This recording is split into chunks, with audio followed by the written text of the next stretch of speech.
Lee Sin hit the bench a couple of times, Ivern played or hit, and it's actually not going to be a jungle priority because you have so many options available. And from what we've seen earlier today, we know that mini meta is starting to evolve. We're seeing Courage of the Colossus, of course, be a massive factor as we're getting into this tournament so far. Can definitely take over a game.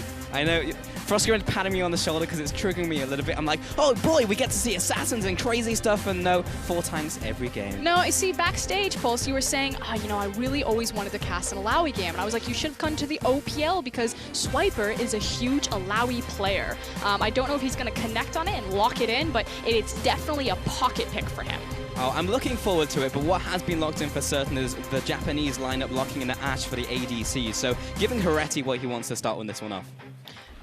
Yeah, and you know, we saw priority from Jhin last match when the Ashe was available, so it still kind of goes back, but we're still seeing more of the utility carries be the focus for this tournament, although Vayne was targeted out a bit in the ban, so kind of curious. Again, Heretti, one of the more newer members on this lineup. He's kind of here by proxy. He wasn't initially the first choice, so again, very happy, very honored to represent his region here.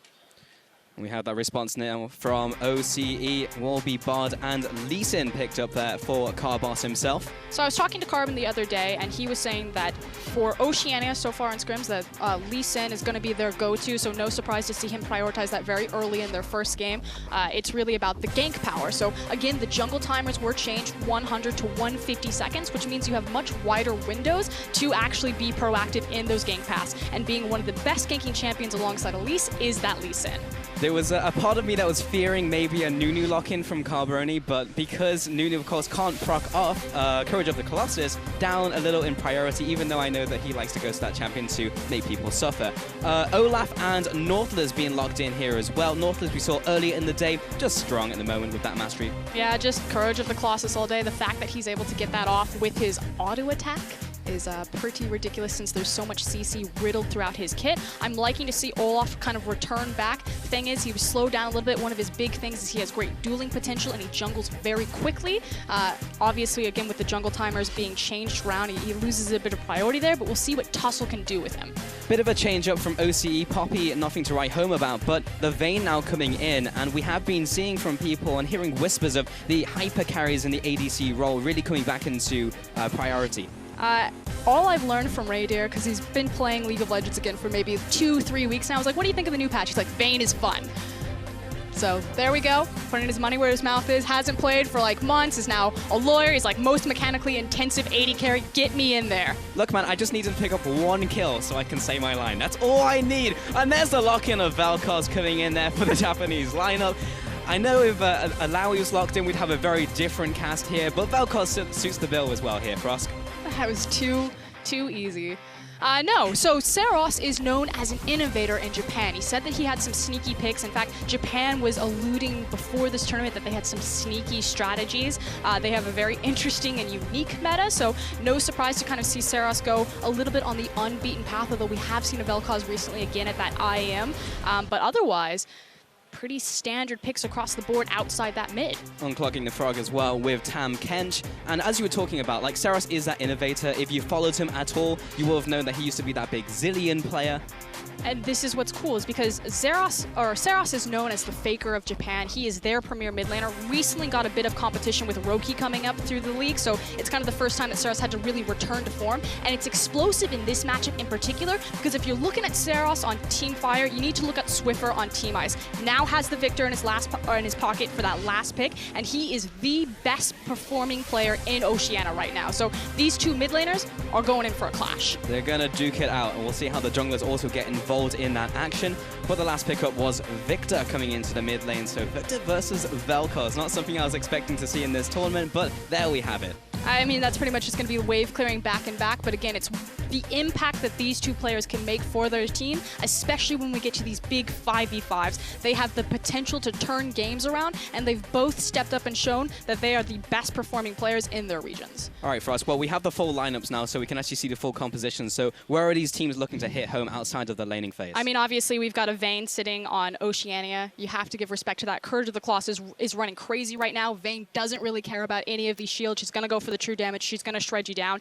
On the other side, I think it's it's all about kind of that tricky Vel'Koz. You know, what are you going to be able to execute, speaking of true damage? Yeah, taking them out with that geometry, but we'll see how that one works out. We need you guys to tag in at home as well. Use the hashtag JPNWin or the hashtag OCEWin. Tweet that one to @LOL Esports. We'll be checking in on what you think about these lineups, the team, and how this game will go. I'm certainly very excited to see how this one all pans and turns out. Very interesting players, very interesting stories, and a great matchup as well. It's always a joy to see Japan versus Oceania. I'm not going to call it a rivalry, but there's been multiple international events where Japan has kind of been the thorn in Oceania's side, just kind of cutting them down at the very last step before international glory.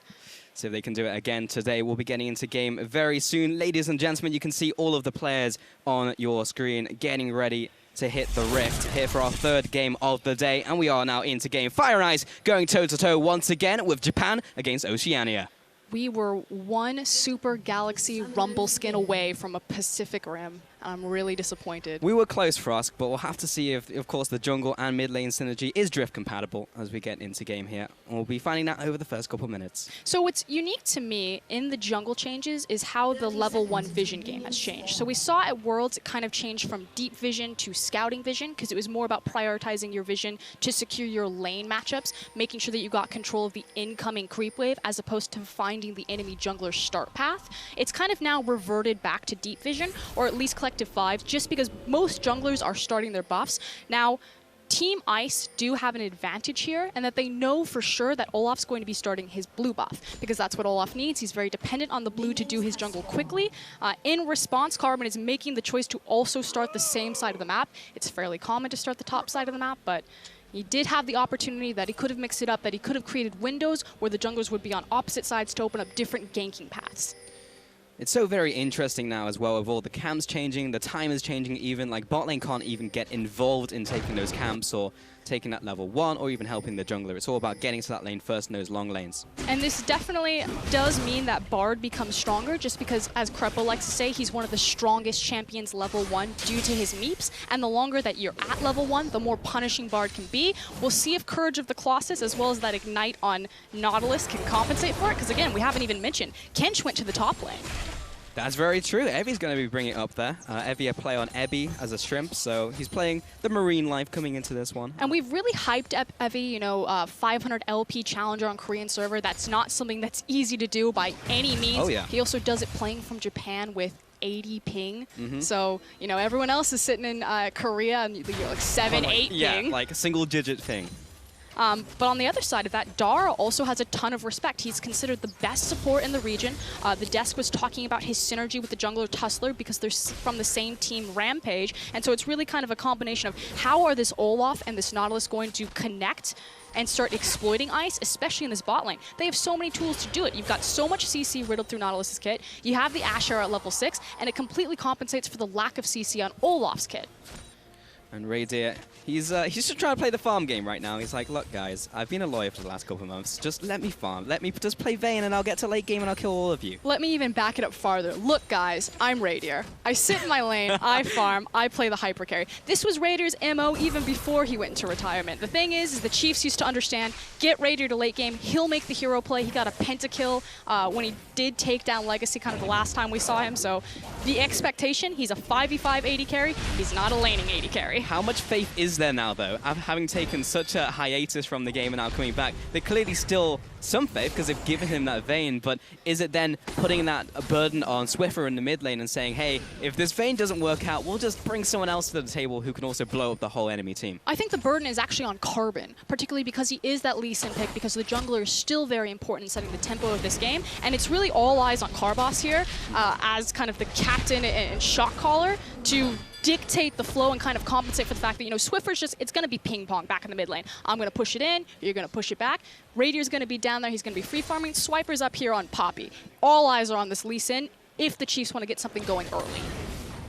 We'll see if that is the case. And Swiffer, he's got that early blue buff actually coming in from Carbradoodle, so he's actually given that one over to his Victor in the mid lane. You just change it up his nickname every time. Cardoodle, yeah. Carboss, Don't worry, Carbon. I've got a zillion of them, but we have Olaf coming into the top lane. Tussle looking for some blood. Swiper, he's going to use them to jump back to his tower, so he's not going to be in bad shape at all. Of course, very difficult to gank a Poppy from directly behind. And frankly, that's a big win for Oce across the board. The fact that you did burn the Ghost on the Olaf and didn't exchange any of your summoners because you did use that charge to reposition yourself back to safety. See what Tussle does with it, and if he will have that cooldown depending on how quickly he gets to level 6. Because obviously Ragnarok is really dependent on Ghost, and if it's delayed, although he is level 4, so he might have a big enough window on it, it could also delay that power spike even further. Yeah. Great thing about Ghost, pretty short cooldown compared to the rest of the mobility spells. And Swiffer is just dodging out the geometry being thrown at him from Seras, but there is Carbon coming into the mid lane, looking to put some hurt on to Vel'Koz, but Seras will back off to his tower. Just be shoved in a little bit, fairly even, as that laser comes in and evens up the playing field. Yep, and another Ghost down, and with the pressure in mid lane, Carbon then immediately transfers pressure into the jungle, laying down Deep Vision and teaming up with Rosie. And this is the next player that I want to highlight. Rosie is incredibly aggressive. He's a known Bard player. He likes to play playmaking supports, and he has been known in competitive matches to play static Shiv Bard. Don't think we're going to see it today, but that's pretty much the essence of Rosie. This guy likes to kill people. Pretty sure he builds a rapid-fire cannon as well, and that's another staple of his, and, which I think is fantastic. That is very rude, actually, but which is fantastic, because one-punch Bard, for you guys who at home maybe don't know, you just go all on hit. You walk around, you hit someone once, you do a lot of damage. You may not kill them, but it's fun, and Rosie loves that. So hopefully we'll see him. Hopefully we'll see him do that this game, because he has started off with the Spell Feast Edge, which is part of the core build. I know a lot of cheese, Froskurinn. I can tell. Me and Spawn have that in common. Get out of here, creeps. That is unfortunate. Just wanted to punt Evie away from the minions. Try and deny a couple there, but he's got his dancing shoes on. Tam Kench ready in the top lane. No, but Carbon is actually hanging around the area. So again, the Chiefs made a big effort to place a lot of vision over the bottom side of the jungle. That vision has now lifted, which is why Seras has actually snuck in here. Now he will appear in the river because there is a fairly shallow ice ward, and Hook doesn't connect, which means that this play now fizzles out. I was very interested in just the plants as well, and also how that affects top laners, because we've spoken a bunch about like the revealing power, and as well as the blast cones or the popcorn, as Atlas put it, but how the top laners will really aggress over those. And because this isn't like a super volatile matchup, then controlling the plant doesn't matter that much. But in an aggressive matchup where you can just push out the wave, there's no jungler presence, and you can really make an impact. So a topic for another time when we have a matchup that will really get involved. I was going to say, speaking of volatile, what Swiffer is doing with Fog of War and kind of taunting Seras on the top side of the map is fairly volatile, as Ice or Oceania are now kind of looking to contest this blue buff. Although, here we go. Life Form Disintegration! Oh! He'll fall over. That's first blood going to Seras. Okay, so Seras is not playing that game. Swiffer was a little bit cheeky, playing with the Fog of War, just kind of baiting him. You know we want this blue buff. Seras sits in the mid lane, pushes the way forward, forces Swiffer to come back and respond, and then just goes toe-to-toe with the solo kill. We said that this was going to be explosive. Then we saw the control mages come in. I was like, you know, maybe we'll back up a lot, pop the brakes, but Seras is like, no. No, he gave him the tentacles there for sure, Frosk, and now he's in a pretty good shape. We'll pick up this blue buff most likely, and then head on back to base, pick up a couple items, put Swiffer further behind. 8 minutes into the game, now with that first blood. In terms of actual gold, has not really made a big divide between the two teams. There's a slight CS advantage in the top lane. With that Poppy there. But Seras is actually going to stick around and carry on clearing. No, the most important thing and the big thing on the map right now is Swiffer not having his flash. The fact that Seras made that look easy, didn't have to expend any of his summoners, just really lasered down Swiffer, that can be punished again. So now it's about how will Seras control the creep wave, try to pull Swiffer out from hiding, and try to continue to punish that. So, taking another look, this is really just this laser reaching across the entire lane. Managed to hit every single one of his abilities and just blows him up. He was like pretty much full health as well. Like you go against a Vel'Koz, like maybe his like kill pressure is like 50, 60%. Nope, you're at 90%. And Vel'Koz he took you out. Is pretty excellent at, you know, shredding through teams despite whatever their tanky makeup will be. So, you know, Japan obviously recognizing the strength of the possible Courage of the Colossus compositions and having this pocket pick available. True damage, we got true damage. Nice vein. Dara happy to clear out this ward in the bottom lane, had that control ward ready to go. And Carbos will give over this blue as well to Swiffer. What becomes scary right now is that bot lane is now level 6, so you have Swiffer, who's in an incredibly dangerous situation not having a summoner mid. Although, as I say that, now we're looking top. Yeah, wet noodle fight for the most part. It was close. He tried to get him under the tower. It is. There we go. He's We've not got done. Another stack. No, he's still going. Slap him. And that's going to force the knockback in from Swiper. So, did get the ultimate out there just by being a douchebag. This does just emphasize, though, kind of the disgusting situation that the Chiefs find themselves in. The mid lane right now is pretty much done until Swiffer gets his flashback. He's in a very precarious situation. It's going to force Carbon to hang around to babysit, hold his hand, which means that no one is there to help bottom lane like this. Man, that... Oh, the CC chain is brutal. Rosie's going to give himself a Zhonya's, looks for the lockdown, but Tuttle's having none of it. There's the Ragnarok. Tuttle will bite the dust, and Raydir, he's trying to get out of there. Carbos coming down along with Swiffer, looking to reinforce the front lines. Already goes down, and Swiper still trying to get involved in this fight, but Evie is the one under attack. Here comes Seros, lasers down Lee Sin, and that will be resulting in a 2-for-2. We're maybe looking for more. Darius setting up the kill onto Swiffer. Goodbye. That's the double kill for the Valkos in the mid lane. And finally, everyone gets involved, and they're able to exploit the small advantages that they had created in the other lane. So great idea from Japan. The execution could have been cleaned up a little bit in terms of their target selection, especially with the limited CC that they had. But overall, a victory for them.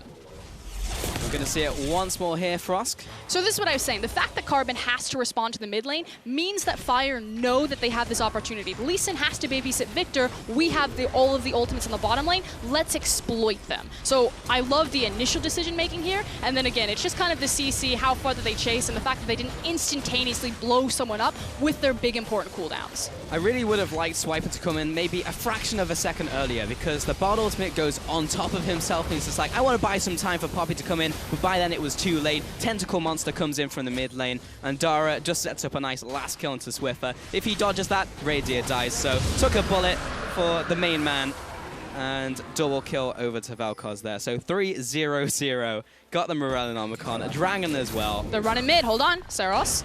How is he going to do? Carbon. Doesn't have flash, so he can't go in to try to insec him off the tower. Flash, yeah. Tussle getting caught out by Swiper. That's going to force the Ragnarok. And Resonating Strike will not connect onto Olaf as he backs away. But I almost called them the Chiefs. The Oceanic squad not slowing down. Immediately get back onto the field, secure that Dragon, and that's 2 attempted ganks right now, and now a Scuffle in top. Well, this is going to be another long one, but from previous indifferences, we've seen the Tam Kench get ahead, and Lee Sin was looking to get involved there, but everyone backs away. Okay, everything should calm now. Tussle now needs to take back control. Preferably clear out his jungle because he's got a lot of Oceanic vision behind him. So he should be spotted out by Swiffer. You would assume so. It's also why Raydir and Rosie are playing so defensively right now. So this is actually important. Positioning. So you notice how Rosie and Raydir are sitting behind the tower. It's because they're against the Nautilus. Obviously, unlike the Blitzcrank and the Thresh, who can throw the hook and go through the turret, Nautilus's hook will connect with the structure. So anytime you're facing a Nautilus, just cower behind that. It'll protect you so he can't look for the easy dive because he is tanky enough to do it. Words of wisdom, also against Graves as well, because he just literally can't hit you. Here comes Carbos into the mid lane once again. Oh, he missed it. Yeah, Saros will get away with his life. Does go down to half, though, because that's the Warrior enchant from Carbon, so he's in pretty good shape when it comes to damage. And Tussle and Dara will tag team the Crab. He'll be going down, and Carbos will use this opportunity to take away the blue buff as Swiper comes down as well to assist him.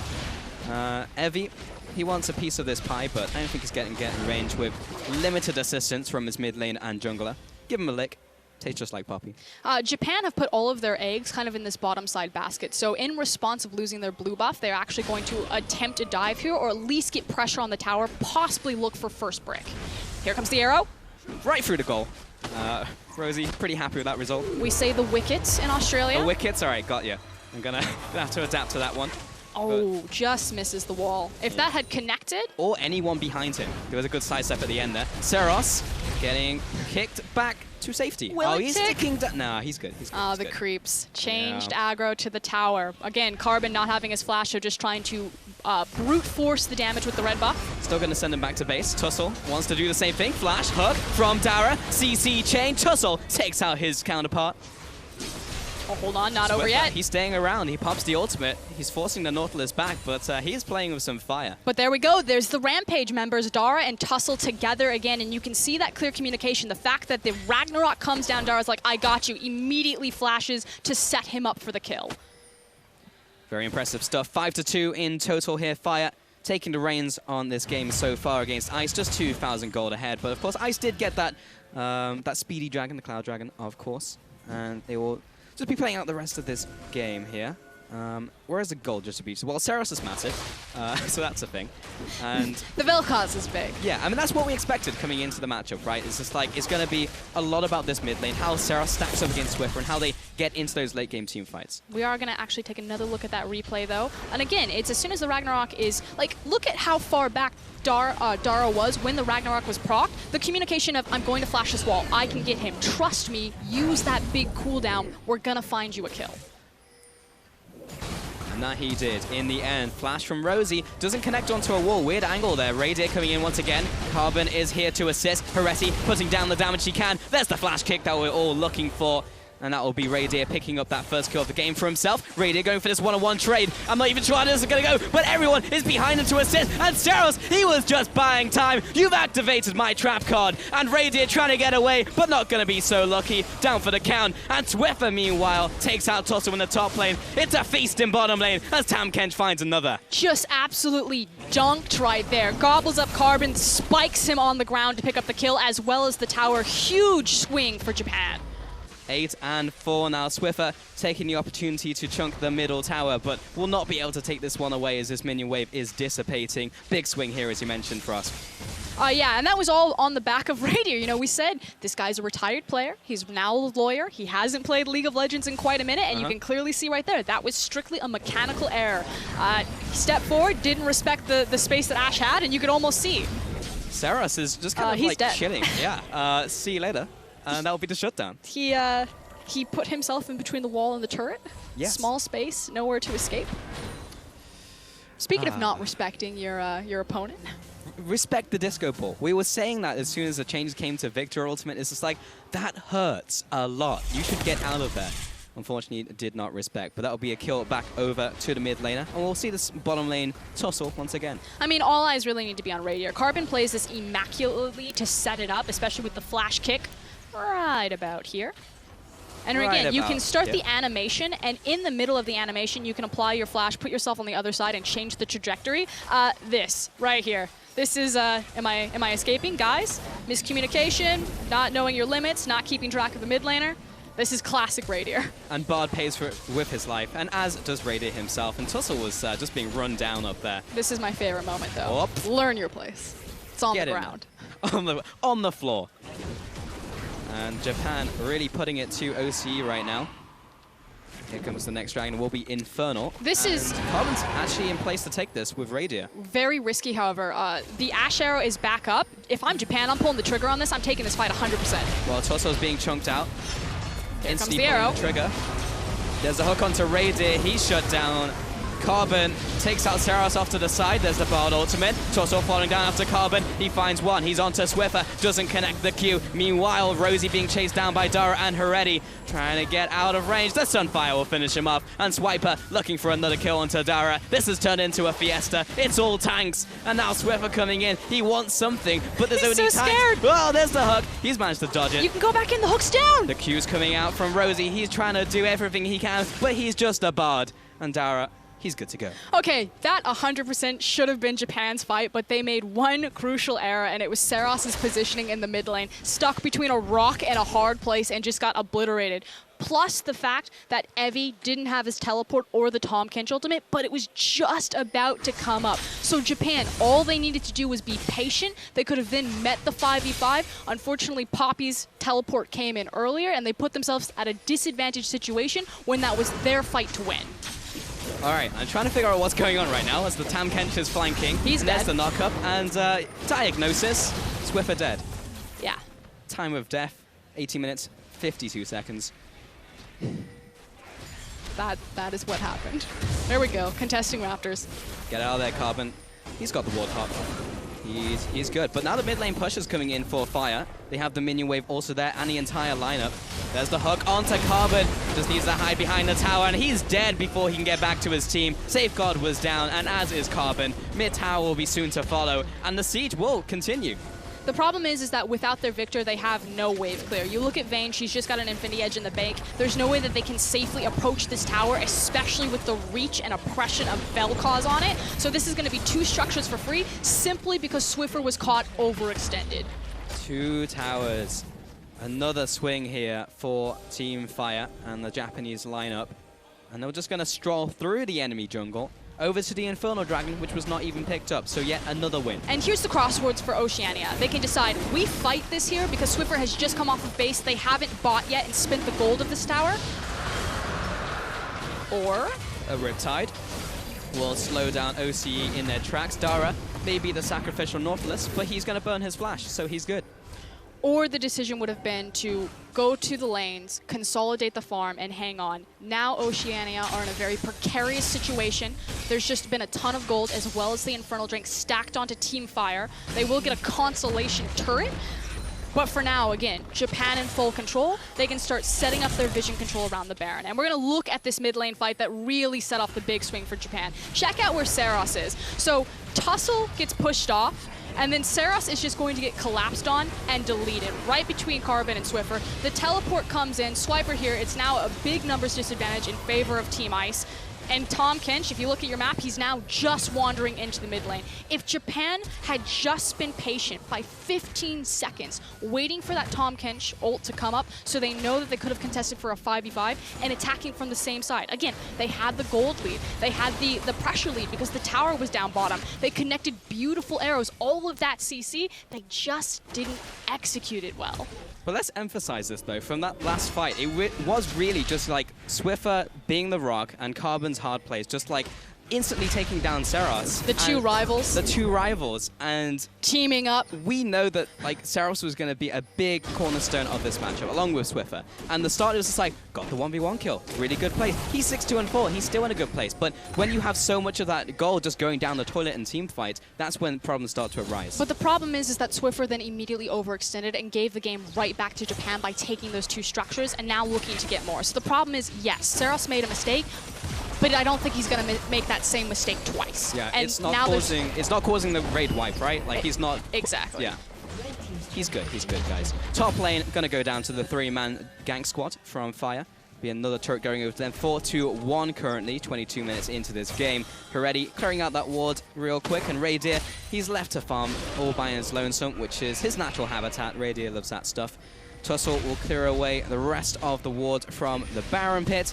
And Carbon, he's just going to check it with a quick resonating strike over the wall. This is also something that gives a higher priority to Lee Sin, simply because of how the vision game has changed. So now you see the control wards going down on Baron. Again, they deactivate wards that they, or sight wards that they see. Correct. As well as allowing you to see them. So they're incredibly oppressive for Baron, which I think puts Purple side in a very precarious situation, because if you actually look at the shape of the map, going into the Baron pit from Purple side, you have to walk through 2 tiny choke points. And they have a Vel'Koz, and they have an Ashe, and they have a Nautilus. Losing control over that pit, especially for how important that buff is going to be the absolute end of Team Ice. But because Lee Sin has the ability to scout the Baron pit still with his Q, it's like that one shred of hope. Well, I believe in Carbon. I have faith. He can be the shining hope, the shining light of this lineup. He is 1-5-3 currently, unfortunately. However, if he steals that Baron, he will be the hero that we need and deserve. Here comes the TP into top lane. There's a Ice TP setting up for a play. The return TP. Here comes Kench. But the Kench is coming in. Dara, he's going to lock down Swiper already. He's under attack, but Tahm Kench going to gobble him up.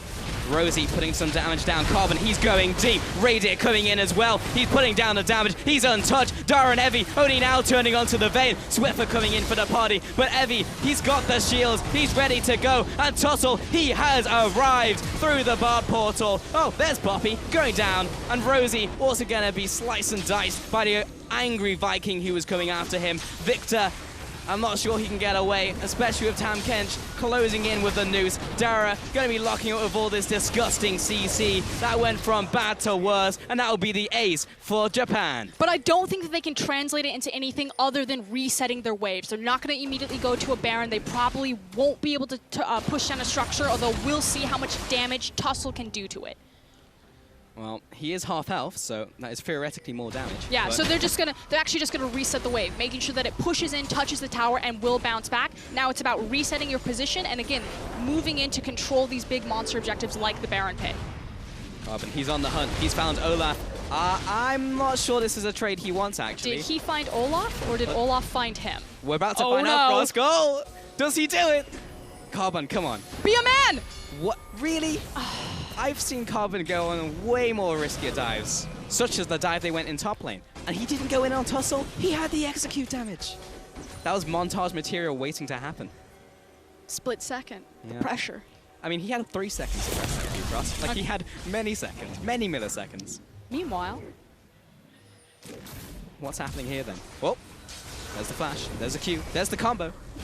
this was the solo kill that we missed while the dive was happening. Okay, so now I get to talk about this dive, and I'm actually...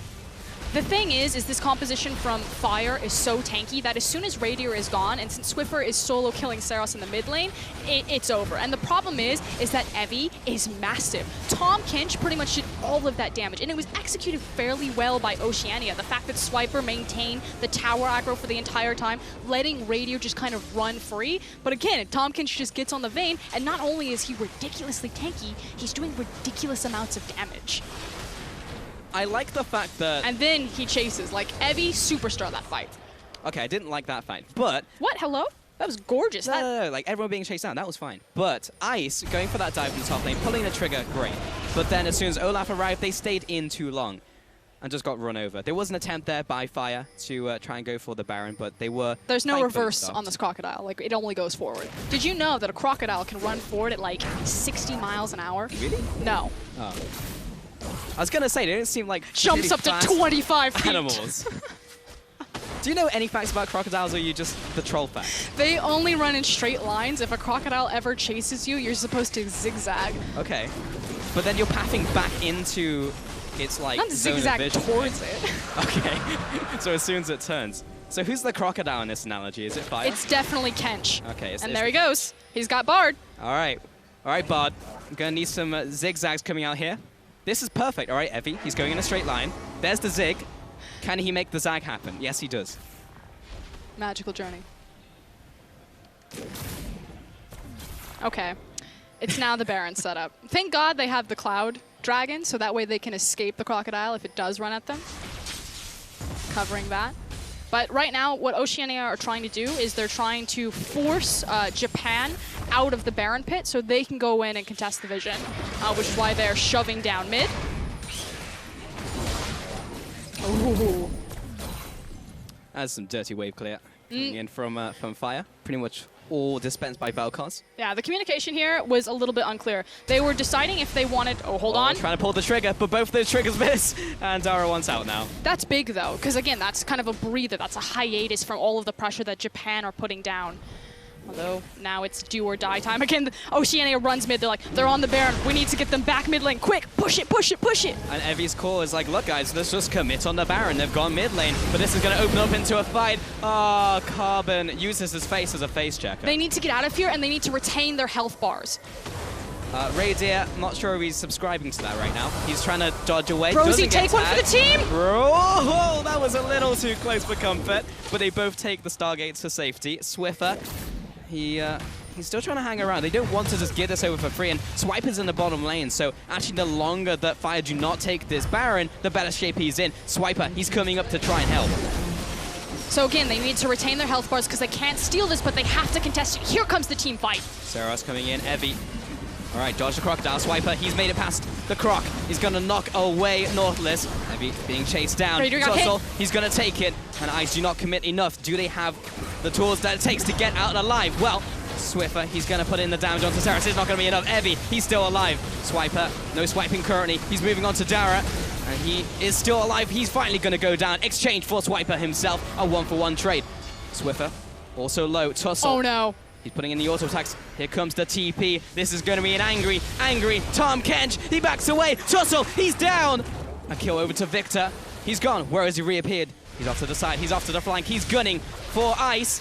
Lands the lick onto Rosie. There's too many juicy targets for him to go for. Heretti, he backs away. Best case scenario for Ice right there, but overall, again, Japan still full in control of this game. They secure the Baron, they get the tower, and they're rubbing salt in the wound, frankly. Seros, a gorgeous flash. I don't know if you saw, but Swiper came in for the relentless charge on the wall. Seros immediately flashes it and then turns around, almost kills Swiffer on the exit. Okay, let's see that one again. Carbon, hook to the face. Yeah, so Carbon's dead here. The important thing is, again, that the Oceanic team is able to preserve their health bars because they know that our only option now is that we just need to poke them off or try to fight them off the Baron. We can no longer steal it. So, good play from Rosie. So now we speed it up. The problem is that Radier is stalled out. He's actually hit by the knockup from Vel'Koz as he approaches again. And it was a really good managing of the Baron, the fact that Tussle is strong enough to take it by himself, and they use Evie to zone him off. That flash right there. Absolutely beautiful. And Dara was the only one to pay with his life, and even then it was close. And Heretti was full health at the end. Come on, Heretti, step it up. But Evie he was positioning. Like, he zones off all of Oceania, allows Tussle to secure the Baron, then he backs, teleports in, and starts the rest of the cleanup crew for Team Fire. Definitely all over the place, but what I can say for certain is... all over in the right places. Yes, and Tussle's ultimate is down, as is Episode Voyage. Carbon, he does have that one ward left, so Evie's not going to be able to get him right now. And he's going to recall on that bush. Meanwhile... Is this going to be a base race? Fire, you can't base race a Baron. No. No, you cannot. And we've got the recalls coming through thick and fast. But they are not empowered. Which means that's going to be one free turret. See if Japan can translate this into even more. Again, they have so many dive potentials and tools left. They have the Nautilus ultimate as well as the arrow. So this is very capable, very tanky team.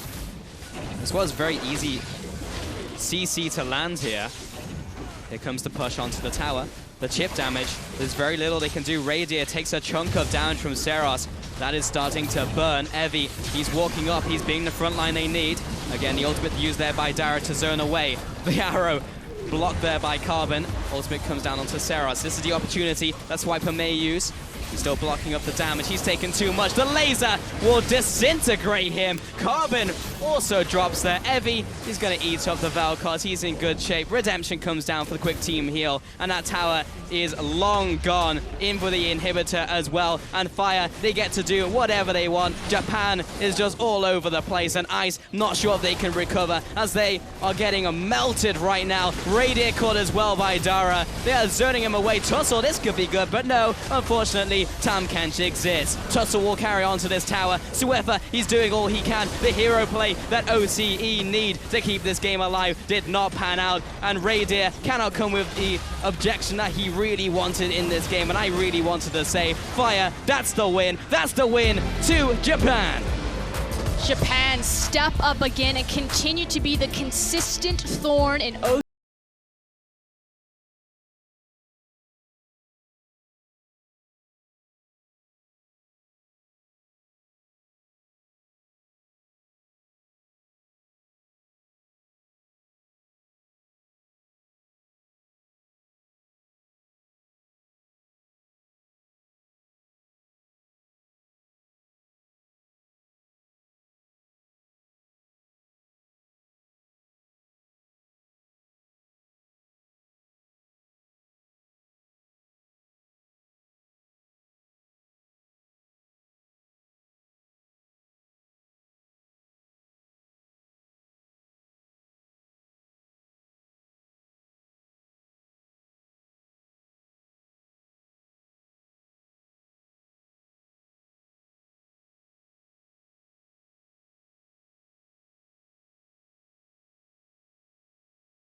too deep, too hard, all got swept away under the rug. And ultimately, Radier could not get the game he wanted, and the game that his team really needed from him. The problem is that you have two different ideologies on these compositions for Oceania. So you have the Vayne and you have the Victor, so a very fragile backline. And then you have Lee Sin and Poppy. Now, both of them have great dive potential, a great reach into that backline. And you have very immobile carries. You know, Vel'Koz, he needs to be stationary during his ultimate. Ashe, very fragile, very immobile. You can jump back onto her. Which is why, again, the Tahm Kench able to reposition them. But the thing is Vayne doesn't want her carries or her protection to dive back. She wants them to sit with her. So I feel like the Victor may be a poor choice. Maybe looked towards that Cassiopeia, because the thing is Cassiopeia can stand next to Vayne and protect her. Well, that was still the win to Japan in the end. Executed pretty well, I would say, in the end. But Hingers is standing by with Seros from Team Fire to hear more about that victory. Thank you, Pulse. I'm joined right now by Sarah, mid laner for Japan. Congratulations on the win. I want to ask you about the Vel'Koz pick. Is that one of your favorite champions to play? 今回ベルコズをピックしたようですけど、実際自分の中で好きなチャンピオンの一つですか？そうですね。好きなのもありますけど、盤で環境を整えれば勝率が一番高いジャンプだと思って、好きでなおかつ強いジャンプなのでピックしました。Yeah, he's one of my favorite champions, but although I do like him, the draft phase has to really work on my end of the deal, so the draft went well, and I thought Vel'Koz was a good pick, so I went with him. Then how did it feel to get a solo kill in the mid lane first up? I mean, you were taking on one of Oceania's sort of best players, and you just kind of dominated. Feel good?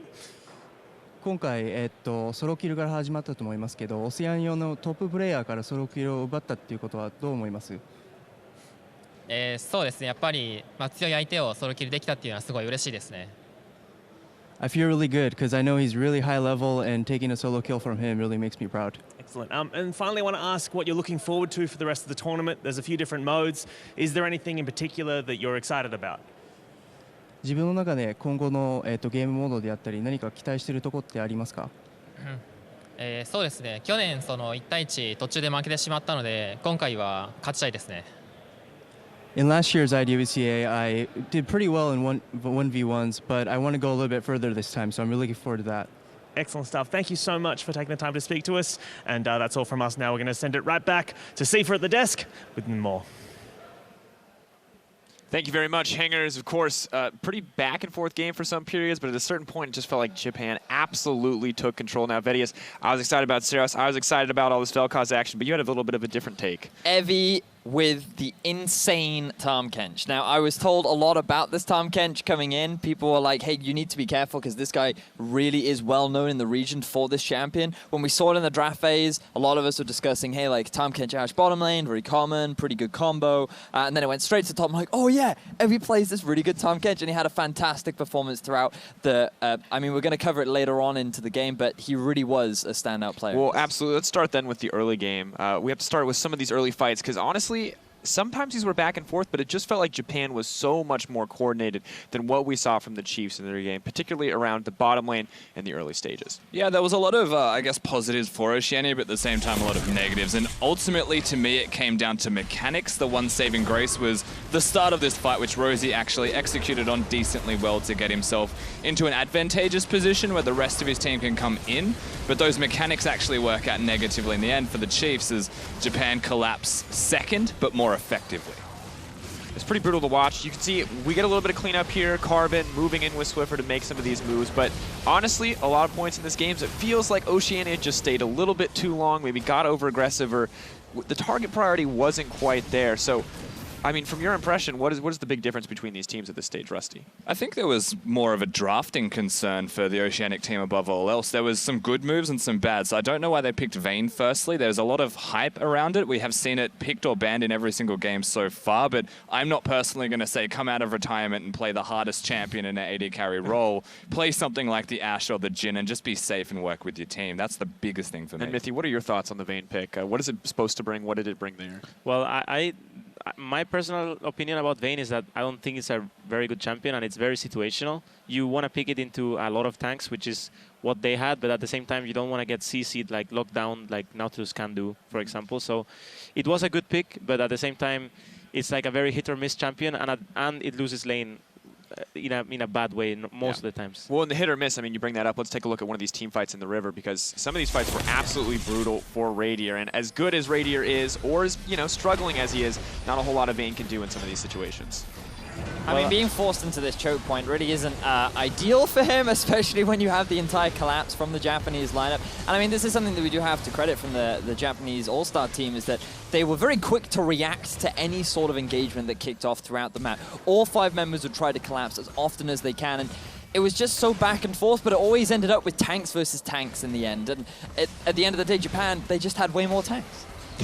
They had 3 tanks. It was pretty absurd. There was actually no counterplay when the Vayne can't hit those people, and that's the thing. The Nautilus can knock him up. Tahm can eat the person that the Vayne's trying to target, and more often than not, he was going for the carries. Ash Arrow 2, Vel'Koz ult, Vel'Koz E. Too much zoning. But honestly, we also have to say that Radier had a horrible game on Vayne. I think that both positioning-wise, mechanical-wise, and just decision-making-wise, I think he struggled on those 3 areas, and that also made the Vayne pick not as good as it could have been. And while Oceania and Team Ice can hope that he's going to bounce back in the coming days, let's take a look at one final replay. This was the last nail in the coffin here for the side of Oceania. It starts off so good. We see this beautiful 1v1 play in the mid lane, Swiffer doing well, but we get to top and it just feels like everything goes wrong.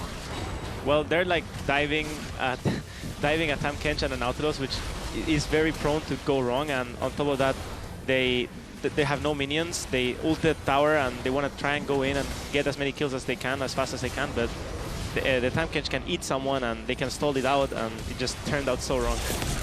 At the end of the day, some executional errors, maybe some mistakes, maybe some jitters over the course of the tournament. But to see. I will say that both teams, or at the very least the Japanese team, sounded like they were having a lot of fun up there. Like, we heard a lot of vocal players, every play that was being made. I know when Swiffer died at the start, all of his team were like, "Hey, nice Swiffer!" So it definitely sounds like that everyone's enjoying themselves. That's good, at least. And of course, Team Fire now leading up 2-1, building out a lead. We'll have to see if they can keep that positivity as we get further into the days. But it's time for us to take a break. And I know you're expecting another, oh no, please. Another pun, but I'm done making an ash of myself. Coming up, it's Latin America South, taking on Southeast Asian Vietnamese All-Stars. Don't go anywhere.